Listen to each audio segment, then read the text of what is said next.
Gaya kepemimpinan. Gaya kepemimpinan adalah salah satu jabatan penting di mana pemimpin harus mampu mempengaruhi, mengarahkan, dan menunjukkan kemampuannya untuk mencapai semua tujuan perusahaan sesuai dengan yang telah ditetapkan. Teori gaya kepemimpinan. Teori kepemimpinan meliputi konsep-konsep, sifat perilaku, historis, dan lain sebagainya berkaitan dengan kepemimpinan manusia.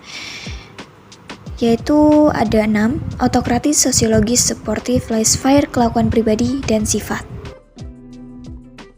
Teori autokratis. Gaya kepemimpinan menurut teori ini berdasarkan pada perintah-perintah, pemaksaan, dan tindakan yang agak arbitrter dalam hubungan antara pemimpin dengan bawahan. Pemimpin di sini cenderung memusatkan perhatian sepenuhnya pada pekerjaan.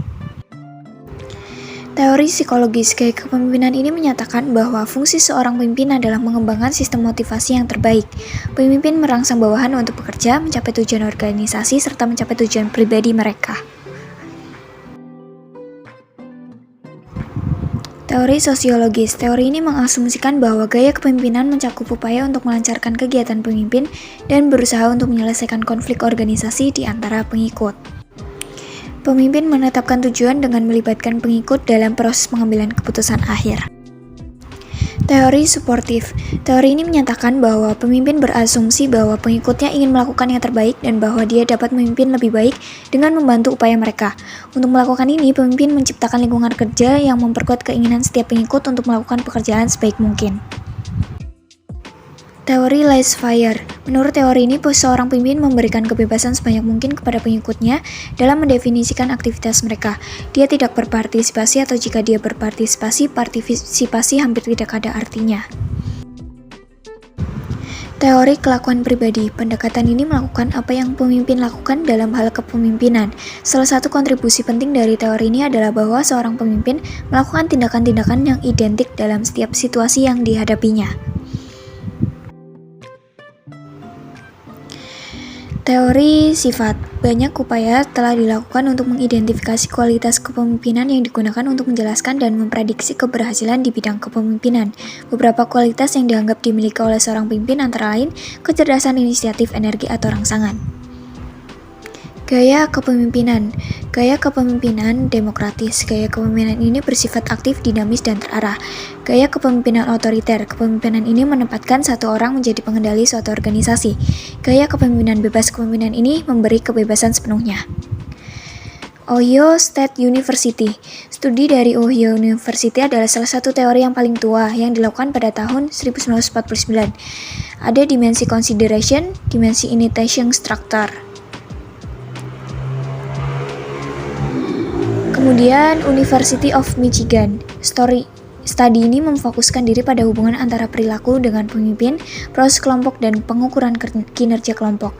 Ada task-oriented behavior dan relation-oriented behavior. Managerial grid. Teori kepemimpinan grid disusun berdasarkan asumsi bahwa kepemimpinan seorang pemimpin ditentukan oleh dua dimensi utama, yaitu concern for people atau memberikan orang atau concern for result atau memperhatikan hasil. Kontingensi. Teori kontingensi atau yang dikenal dengan nama lain leader match, teori yang berarti menemukan pemimpin dengan situasi yang tepat. Teori ini pertama kali dikenalkan oleh seorang psikolog yang bernama Fred Fletcher. Menurut teori ini, tidak ada satupun teori kepemimpinan yang sempurna. Kemudian ada pembuatan keputusan. Pengambilan keputusan berdasarkan model preskriptif atau biasa juga disebut dengan model normatif, merupakan pengambilan keputusan dengan cara memberikan pedoman dasar, agenda, jadwal, sehingga dapat membantu suatu organisasi dalam mencapai kestabilan. Kemudian ada kepemimpinan primal. Primal leadership merupakan kepemimpinan berdasarkan dari kecerdasan emosi. Dalam hal ini, konsep kepemimpinan primal memiliki dasar bahwa kecerdasan seorang pemimpin dapat mempengaruhi dan menginspirasi. Dimensi kepemimpinan primal. Kepemimpinan primal dapat ditandai dengan adanya beberapa kompetensi. Yang pertama ada kesadaran diri, pengelolaan diri,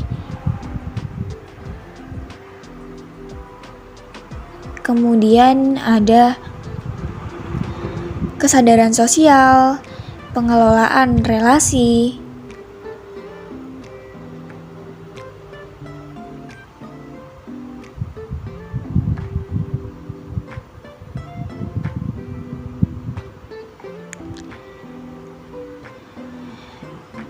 Kepemimpinan toksik. Kepemimpinan toksik disebabkan oleh pemimpinnya tidak etis, tidak memiliki integritas, hingga kepemimpinannya yang disfungsional.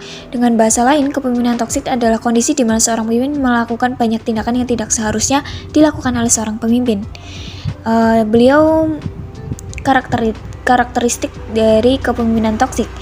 Yang pertama, tidak kompeten. Pemimpin tidak terampil dan sebagian besar tidak bisa melaksanakan dan memenuhi tugasnya. Kaku. Kemudian ada tanpa pengendali diri. Tidak punya perasaan, selain tidak bisa kontrol diri, pemimpin toksik juga tidak memiliki perasaan dan selalu menekan bawahannya. Kemudian korupsi. Pemimpin toksik adalah pemimpin yang tidak egois.